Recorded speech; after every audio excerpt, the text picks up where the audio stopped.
The storm came down from the hills like a beast. Wind howled through the canyons, carrying dust and rain so fierce it swallowed the sky. James McAllister, the quiet cowboy who owned the last working ranch along Dry Creek, fought his way through the downpour to close the barn doors before the wind ripped them clean off their hinges. He'd seen storms before, the kind that stripped fences and tested faith. But this one felt different, heavier somehow, as if the land itself where the morning sun came soft and golden over the ridges, laying streaks of light across the wet ground. The storm had passed, leaving the air crisp and clean. James stood on the porch with a tin cup of coffee, watching steam rise from the earth like breath. Behind him, the cabin was quiet except for the faint crackle of dying embers. He could still hear her soft breathing, steady now, no longer the broken sound of a heart unraveling. When Sarah finally stirred, she blinked against the sunlight streaming through the small window. For a moment, confusion clouded her face. Then memory returned, and she sat up slowly, clutching the blanket around her shoulders. "You didn't leave," she murmured. James turned, meeting her eyes. "Wasn't about to," he said. "You had a rough night."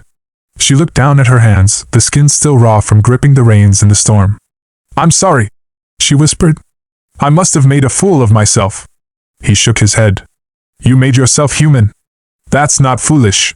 The words seemed to stop her, as if she hadn't been called human in a long while. He poured another cup of coffee and set it in front of her. She took it carefully, the warmth seeping into her fingers. For a long moment, she said nothing, then spoke softly, almost to herself.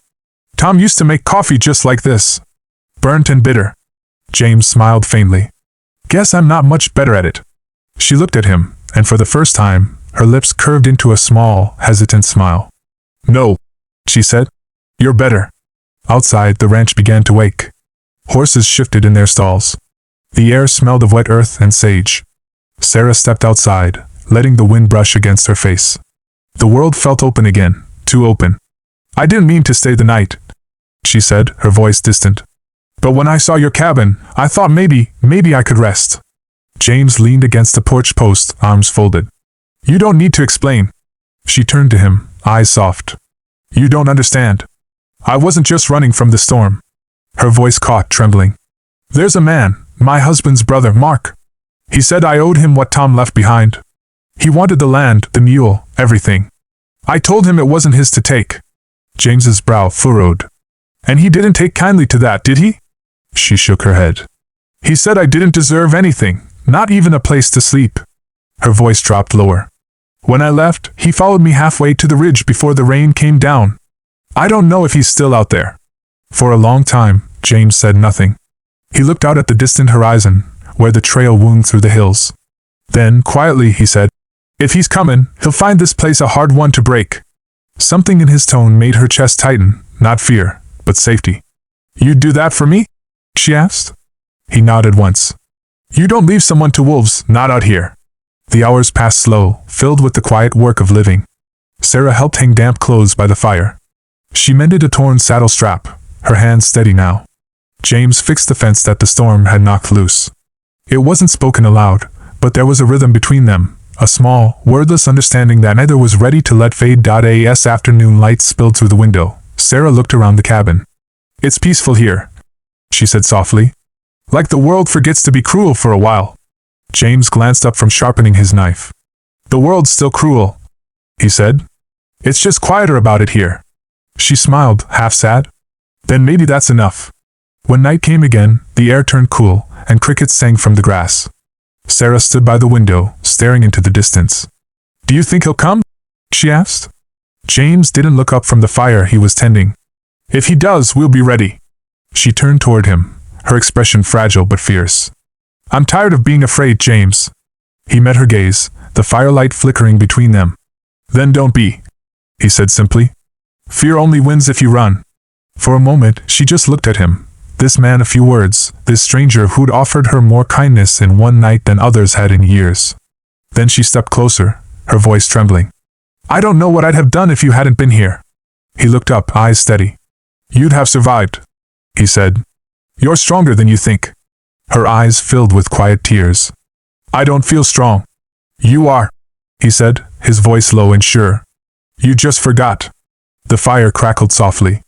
Outside, the night stretched wide and endless, but inside the cabin, the air was warm, filled with something unspoken but real.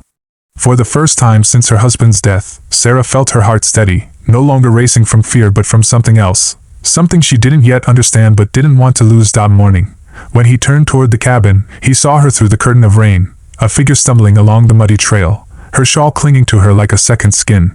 "Ma'am!" he shouted above the wind, running toward her. She didn't stop until she collapsed against him, trembling and soaked through. "Please!" she gasped. "Don't let me go back there." Her eyes, wide and desperate, looked up into his, eyes that had seen too much pain. He carried her inside without another word. The cabin was small but solid, a single room with a fire crackling in the hearth. He set her down by the fire, wrapped her in a blanket, and poured a cup of hot coffee. She took it with shaking hands, her breath ragged. "You're hurt," he said quietly, noticing the torn hem of her dress and the mud streaking her arms. She shook her head. "No," she whispered. "Not hurt, just lost." James crouched beside her, watching as she stared into the flames. "My name's James," he said softly. "You're safe here, ma'am." She looked up, her lips trembling. "Sarah," she said finally. "Sarah Boyd." He nodded once, the name settling in his mind like a promise. The widow Boyd, he'd heard of her. Her husband had died last winter in a mining collapse up near Red Ridge.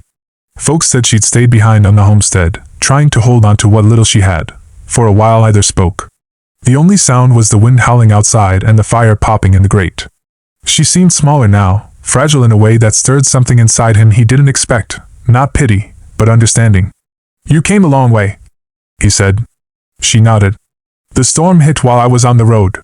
I thought maybe I could find help at the old station. But there's nothing there anymore." James sat back in the wooden chair across from her. "You can stay here until it passes," he said. "Ain't much, but it's warm and dry." She looked at him, her eyes glassy with exhaustion. "You don't even know me," she said. "Don't need to," he replied. "You're someone in need, that's enough." Something in his voice broke through her defenses. She put the cup down, hands trembling again, and whispered, "Don't stop. I need this." Her voice cracked, not with desire, but with grief, the kind that builds up until it bursts. She pressed her face into her hands and sobbed, her shoulders shaking. James hesitated only a moment before moving closer. He wrapped his arms around her, holding her as she cried, not saying a word. Outside, the storm raged on. Inside, her cries quieted against his chest. He could feel her heart beating fast, like a frightened bird. "You've been carrying this a long time," he murmured. She nodded against him. "When Tom died," she whispered, "the house didn't feel like home anymore. Every sound reminded me he was gone. The wind, the creak of the boards, the silence, it all just kept telling me I was alone." James's grip tightened slightly, steady and sure. "You ain't alone now," he said. His voice was low, warm, like the fire that flickered across the walls.